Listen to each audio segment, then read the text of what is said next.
नमस्कार मंडळी, मी सुरेखा आणि आजच्या व्हिडिओमध्ये तुमचं सर्वांचं स्वागत आहे. आज आपण आलेलो आहोत लग्नाच्या हॉलवर. तर आता इथे वाजलेले आहेत सकाळचे 10.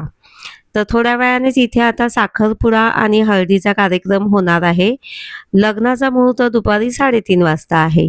तर आता जरी तुम्हाला हॉल थोडा रिकामा वाटत असला तरी आम्ही साखरपुडा आणि हळद या दोन्ही कार्यक्रमासाठी फक्त घरची मोजकीच मंडळी पुढे आलेलो आहोत. नवऱ्याकडची आणि मुलीकडची अशी मंडळी पुढे आलेलो आहोत. तर मी थोडा वेळ निवांत बसलेली आहे आणि ही पहा ही गंमत आहे ना. मला एक तर लागते खूप तहान आणि सारखं उठून जायचं. जाण्यापेक्षा म्हटलं पाण्याची बाटली आपण घेऊनच बसूया. तर पुढे काही गंमत घडणार आहे हे मला माहिती आहे. तर मी पाण्याची बाटली घेऊन बसली आहे. आता पहा काय होतंय. तर पहा आता हे ना गावाकडच्या महिला असतात ना त्यांना मिसरी लावायची सवय असते. तर त्यांना गुळणा करण्यासाठी पाणी हवं असतं. पिण्यासाठी पाणी नको असतं त्यांना, गुळणा करण्यासाठी पाणी हवं असतं. अशा पद्धतीने आमच्या ह्या आत्याबाईंनी बिसलेरीची बाटली नेऊन गुळणा केलेला गुळणा आहे. करायचा आहे ना बिसलेरीने. प्यायला कोणतं पाणी वापरायचं? गुळणा करायला कोणतं वापरायचं मग? आता या ठिकाणी ना नवरीला जे काही साहित्य दिलेलं आहे, भांडी, कपाट, फर्निचर, तर ते व्यवस्थित लावण्याचं काम चाललेलं आहे. तर ते जोडण्यात वेळ जातो, मांडण्यात वेळ जातो म्हणून आम्ही पुढे लवकर आलेलो आहोत. तर आता इथे पहा आपल्या पर्सवाल्या सासूबाई मस्तपैकी ठुमकत ठुमकत लग्नाला आलेल्या आहेत. यांची ओळख मागच्या व्हिडिओमध्येच दिलेली आहे. मस्त आहेत ह्या सासूबाई, चुलत सासूबाई आहेत. अगदी पहा केलसुनी सकट सगळं साहित्य द्यावं लागतं बरं का. आणि सगळ्या जावा आम्ही एकत्र येऊन सगळ्या वस्तू त्या नीटनेटक्या छानपैकी मांडणी चाललेली आहे. कुरडया, पापड्या सगळ्या घरीच केलेल्या आहेत. त्याही रंगीत केलेल्या आहेत. तर छान केलेली आहे सगळी सजावट आणि मांडणी.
आता या ठिकाणी साखरपुड्याचा कार्यक्रम संपन्न होत आहे.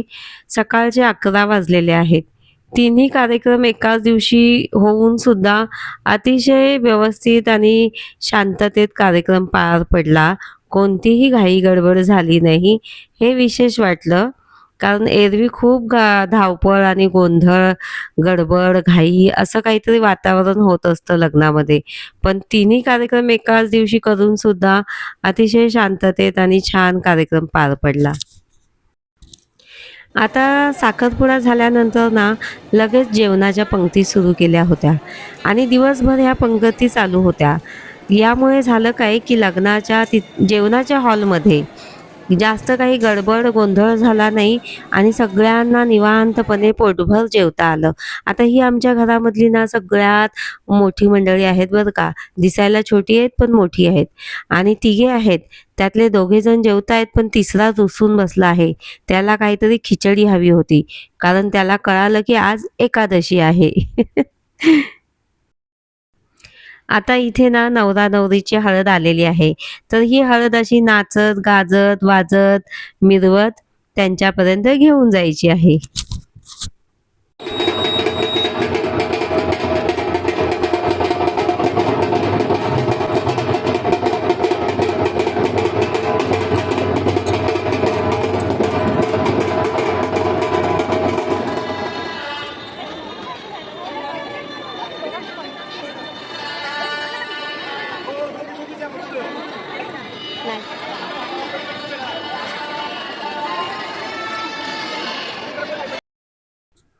आता ही तुळशीला पाणी घालण्याची पद्धत आहे ना, ही मला वाटतं बहुतांश बऱ्याच ठिकाणी असावी. मुलीचं लग्न होईपर्यंत मंगलाष्टक संपेपर्यंत मुलीच्या मावश्या, चुलत्या, आत्या ह्या काय करतात मंगलाष्टक संपेपर्यंत यांनी पाणी घालत राहायचं अशी प्रथा आहे.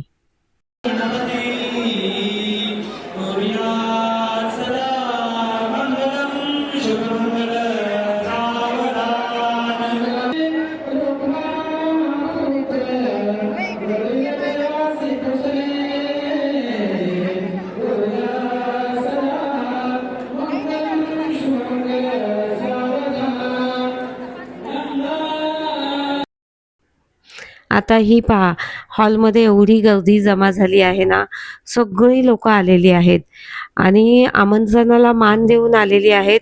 संपूर्ण हॉल भरलेला आहे.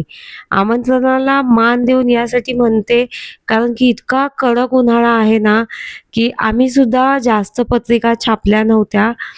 विशेषतः जास्त म्हणण्यापेक्षा पत्रिकाच छापल्या नव्हत्या असं म्हटलं तरी चालेल. सगळ्यांना WhatsAppवरतीच पत्रिका वाटल्या होत्या आणि कारण उन्हामुळे प्रत्येकाच्या घरी जाऊन देणं शक्यच नव्हतं. तरीसुद्धा लोकं इतकी समंजस आहेत, की त्या WhatsApp पत्रिकेला मान देऊन सगळ्यांनी उपस्थिती दाखवली होती नवरा-नवरीला आशीर्वाद देण्यासाठी. आता या ठिकाणी हा कार्यक्रम आहे तो आहे वरमायांचा मानाचा कार्यक्रम. तर सुरुवातीला नवऱ्याकडच्या वरमायांना बसवलं जातं.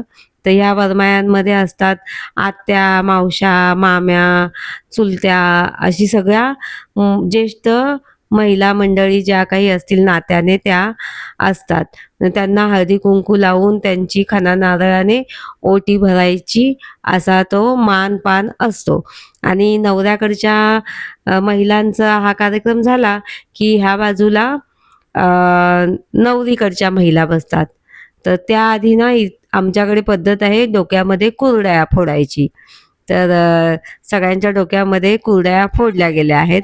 आता कुरडया फोडणे ही एक वातावरण हलकं-फुलकं, एक मैत्रीचं नातं निर्माण होण्यासाठी ही एक मज्जा-मस्ती असते असं मला वाटतं, की त्याच्यामुळे थोडी मस्ती झाली, की दोन्हीकडच्या मंडळींमधलं नातं थोडंसं हसून खेळून तयार होतं. टाका डोक्यावर, जोरात नका मारू. नाही नाही जरा.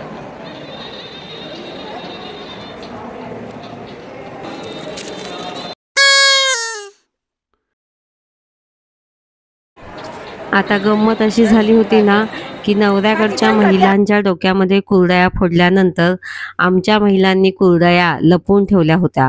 पण मला काढायचं होतं शूटिंग.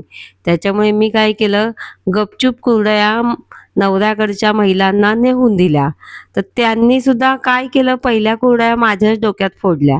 अशी झाली ही गंमत.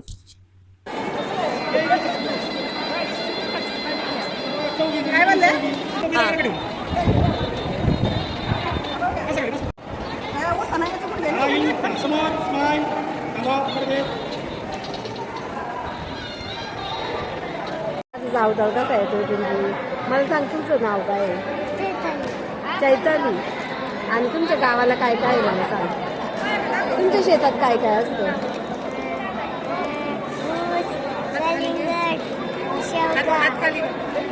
शेवगा. मला काय काय देशील? देशील ना? येऊ ना घ्यायला. आता लग्न समारंभ व्यवस्थित पार पडला. आता पुढचा कार्यक्रम होता नवरीची पाठवणी करण्याचा आणि अतिशय भावूक असा क्षण होता. सगळ्यांनाच भरून आलेलं होतं. रेणू र ना र ना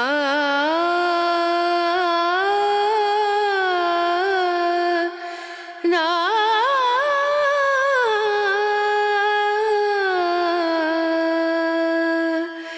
रे नो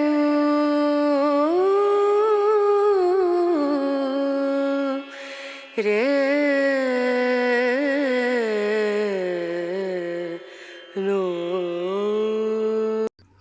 नवरीची पाठवणी हा जो क्षण आहे ना, तो प्रत्येक स्त्रीच्या जीवनातील अतिशय हृदयस्पर्शी आणि वेदनादायी क्षण असतो. कारण त्या मुलीलाही माहिती असतं आता आपण कायमचं आपल्या आईपासून दुरावणार आणि त्या आईलाही माहिती असतं की आपलं मूल आपला काहीही आता यापुढे हक्क राहिलेला नाही. आपलं बाळ आता कायमचं परकं झालं आहे, परक्याचं धन झालं आहे. ही भावना अतिशय वेदनादायी आहे.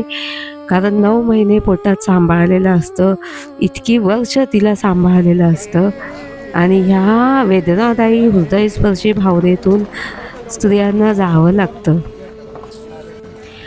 असो, सूर्य पश्चिमेकडे मावळतीला झुकलेला आहे. नवरीची गाडी दिसेनाशी होईपर्यंत सगळेजण तिथेच उभे होते. गाडी जाऊन बराच वेळ झाला तरी निस्तब्ध सगळे त्याच ठिकाणी उभे होते.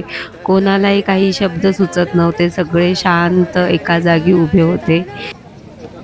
एवढंच काय, तर आतमध्ये हॉलमध्ये आलो ना, तर हे काय, एवढा गजबजलेला हॉल अचानक निस्तब्ध आणि भकास झाला. असं वाटत होतं की त्या हॉलला सुद्धा भावना आहेत. हॉलसुद्धा एक सजीव वास्तू आहे. तिला सुद्धा हृदय आहे. पहा ना किती भकास झाला आहे.